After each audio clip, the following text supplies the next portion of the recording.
Hello, welcome to another edition of Crop Life Retail Week. I'm Eric Sfiligoj, editor of Crop Life and Crop Life Iron magazines. Here again, of course, with Lara Sowinski. Lara, good morning. Good morning. How are you? I am doing well. Yes. This is one of those rare days in January, of course, as we're recording this, that you have sun in El Paso, which I'm sure is the more 90% of the time, and we actually have Uh-huh. sun here in Ohio. So for Wow. a January day, that is abnormal. Trust me. So Starting off well. Love it. starting off very well. So Laura, just a couple of things to go over this week with the video. Of course, this year, if you were unaware, Crop Life is celebrating the 40th anniversary of the Crop Life 100. And of course, we'll be doing some special things throughout the year, one of which we'll be getting to here in a moment. But I have some news to share regarding two members of the Crop Life 100, and this would be Crystal Valley Cooperative, which ranked at number 51 in the 2022 Crop Life 100 ranking, and United Farmers Cooperative, which ranked at number 57. Both these cooperatives are based in Minnesota, and their boards of directors have now agreed to conduct a formal unification study. So again, if some type of unification takes place with these ag retailers, they will be formally getting together as one company come September 1st, which is when their fiscal years close. And like I said, they both ranked in the 50s in the 2022 rankings, but if you combine them together, they probably would all somewhere in the top 25, top 30 of our rankings for 2023. But we'll keep you posted on that. I know Laura, when these unification studies usually take place, 9 times out of 10, they tend to actually occur. Right. So I'm thinking this will take place. And again, this will be another one of those stories we're following throughout the year, which will tie into our 40th anniversary Crop Life 100 celebration. And Mhm. actually, that kicks off with our February edition. Now, Laura, you were the one who actually did the first component of our celebration. You want to talk about that a little bit? Yeah, absolutely. In December, when we were in San Diego for the Agricultural Retailers Association annual meeting, I drove out to Brawley, east of San Diego, a couple hours, where Rockwood Chemical, formerly known as Rockwood Chemical, and Imperial Grain, two independent ag retailers are located, serving the Imperial Valley of California. And last September, Rockwood announced that they were going to be merging with Imperial. And now we have Rockwood Ag Services. And I had the pleasure of sitting down with Victor Lopez, the president of Rockwood Ag Services, and Don Emanuele, board member. And we had a really nice discussion that was last December. Lots of interesting things to talk about. From the independence point of view, not only did they make a really good strategic move, quite frankly, with their merger with Imperial Grain. It really brought together the chemical and the fertilizer parts. Now they have a more robust portfolio to offer. And they're super excited. We talked about the merger, their new positioning in the market, a stronger positioning for sure. We talked about labor. We absolutely talked about water. In December, they were looking at sizable cuts. Since then, of course, California has had a massive amount of rain. I read the LA Times this week. It looks like there is not anywhere in the state right now that is in the most extreme drought ranking. There are still, critical drought areas, but that extreme, nowhere in the state. So it'll be nice to not only showcase the article with Rockwood Ag Services in our February issue of Crop Life, but we'll be circling back with them for sure and picking up where the latest news is with regards to water and how things are going. So it was a great story. Excited to have it come out in February. Yeah. So again, our readers, if you're interested, that probably will post sometime in early February. And again, if you look for it in the magazine, those tend to hit mailboxes around the 9th or 10th of the month. So you can read the story for yourself. And as Laura said, we'll be doing other stories throughout the year, tying into the Crop Life 100. I know we have coming up focuses on cooperatives and independents. down the line. So, again, stay tuned. Look for those in the in your mailboxes and online. So, yeah, it should be interesting to follow all this news as we go forward throughout this 40th anniversary year for Crop Life 100. Absolutely. Yep. So, Laura, one thing I want to talk about a little bit more. I know a couple of videos ago I talked about the fact one of the strong parts of agriculture in 2022 was the U.S. export market, and in particular for soybeans. I know we had talked a little bit about the three largest destinations for U.S. soybeans, and one of them, of course, was China. And just for some reference, in 2022, it looked like the U.S. shipped about $16.4 billion worth of soybeans to that country. But we did get a report this week from Rabo Research, and they basically are saying that based on their long-range projections, that might be the high watermark for U.S. soybean exports to China. They think that they're going to decline somewhat between now and 2030, so at the end of the decade. The report basically is blaming the fact that you got lower livestock production in China, and there's some better farming practices also now occurring in China.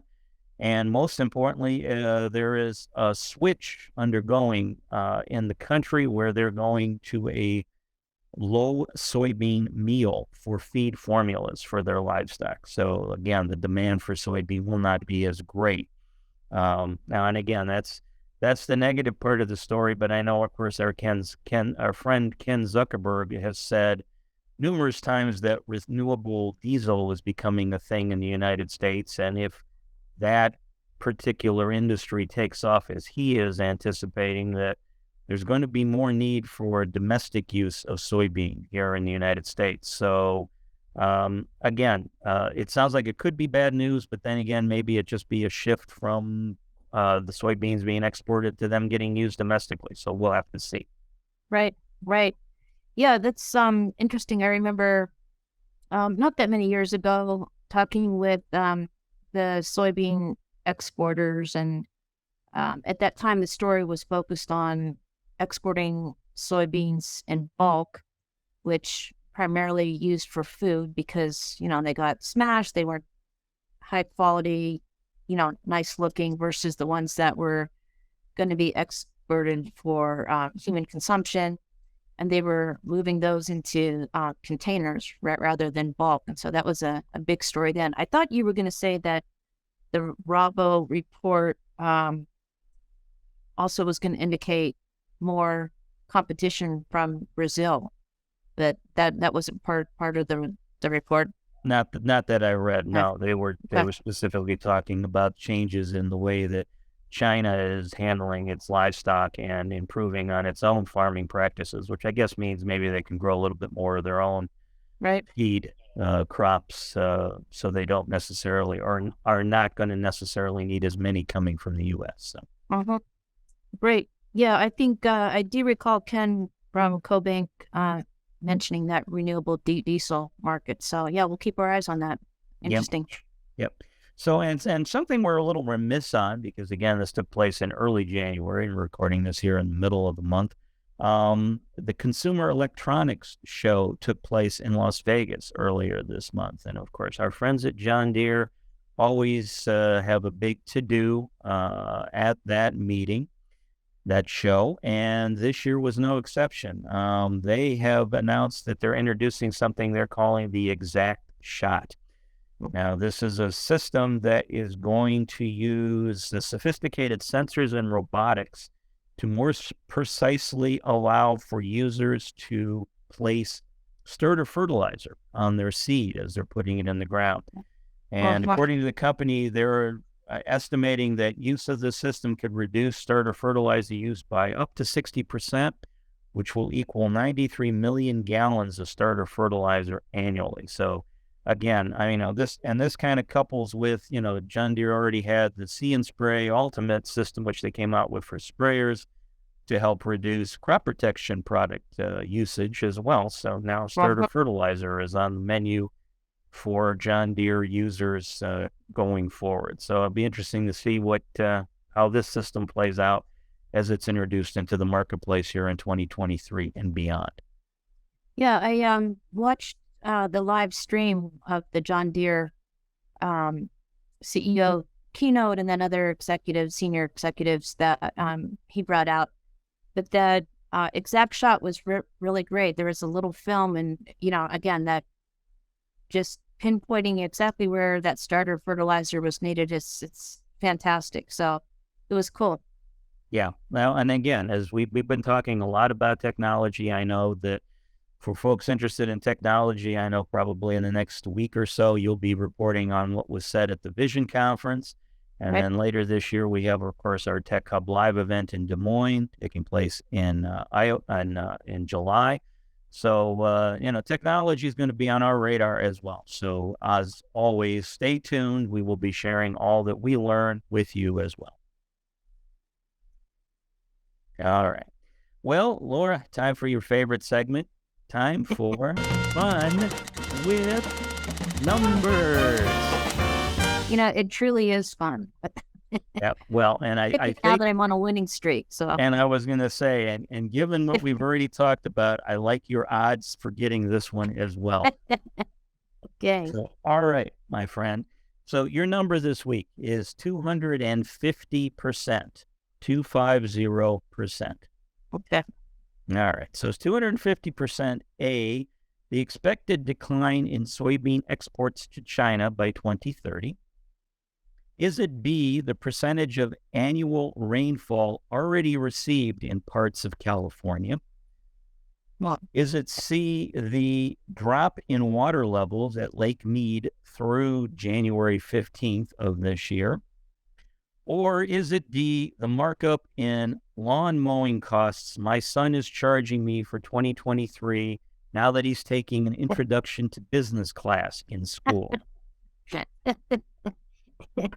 well, good for him. Yeah, That's bad good. for my pocket, but good for him. He's realizing the value of charging more. I get it. Exactly. He's got to keep you on your toes.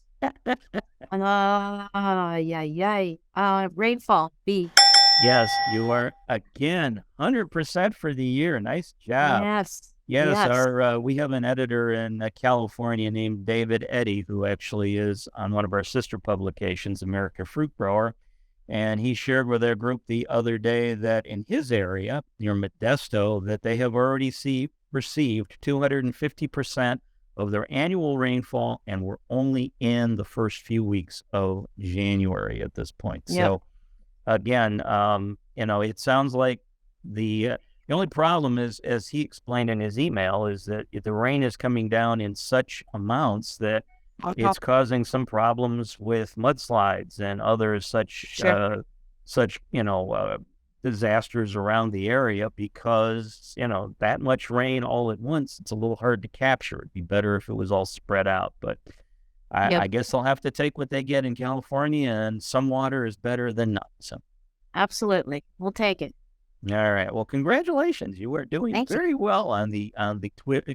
When you mentioned water in California early in this video, I'm like, all right, she's going to get this one. This one will not be hard. So Yes, I'm still a subscriber to the LA Times, so I'm kind of up to date on those things at least. all right, very good. Well, on behalf of myself and Lara Sowinski, thanks for joining us this week. And of course, next week, Laura and I will be able to talk about our recent travels to Illinois and Arizona. So if you want to know information on what went on at the Illinois Fertilizer and Chemical Association annual meeting, and also, of course, the Vision Conference 2023, stay tuned for those. And until then, we'll see you. If you have questions or comments about today's episode of Retail Week, contact us by email or Twitter, or type your message in the comment section below. Your feedback is important to us. We will try our best to address your thoughts in next week's episode, and be sure to subscribe to our YouTube channel.